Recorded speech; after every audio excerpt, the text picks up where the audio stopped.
Le Palais du Peuple, siège du Parlement congolais, était en effervescence. Une année vient de s'écouler depuis le 6 décembre 2006, date de l'accession de Joseph Kabila à la tête du pays, cela au lendemain d'élections pluralistes et démocratiques. Point de notre ordre du jour.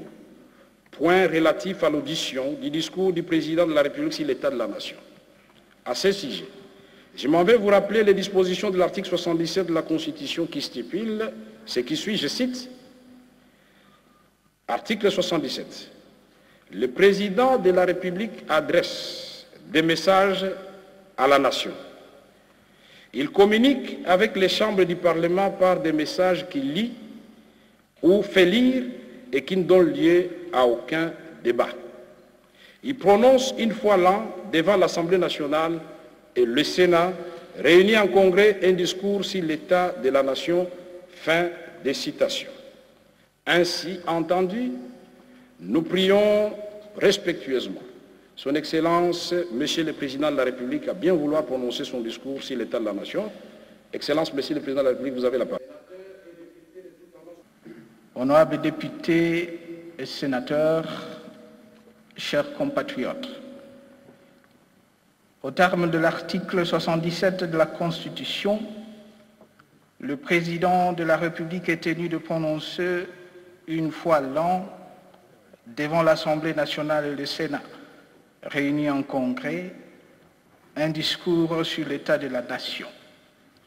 C'est donc pour m'acquitter de cette obligation constitutionnelle que je suis aujourd'hui dans cet hémicycle. D'entrée de jeu, le chef de l'État, Joseph Kabila, a tenu à remercier le peuple congolais tout entier, représenté par ses députés et sénateurs, tous réunis en congrès pour la marque de confiance qu'il lui a témoignée.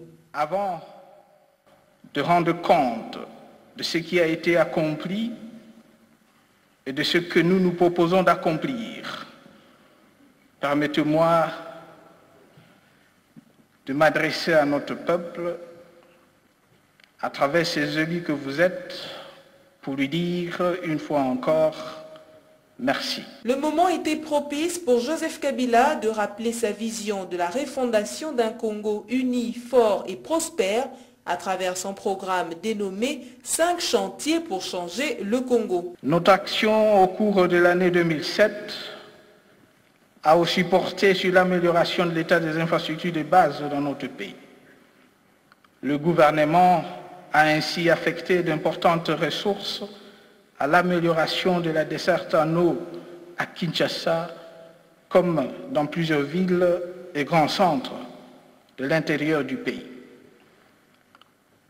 En ce qui concerne l'électricité, une réflexion profonde a été entamée pour élaborer la meilleure stratégie d'action en vue de résorber le déficit en fourniture d'énergie électrique, de juguler les coupures intempestives et d'enrayer les différents désagréments déplorés.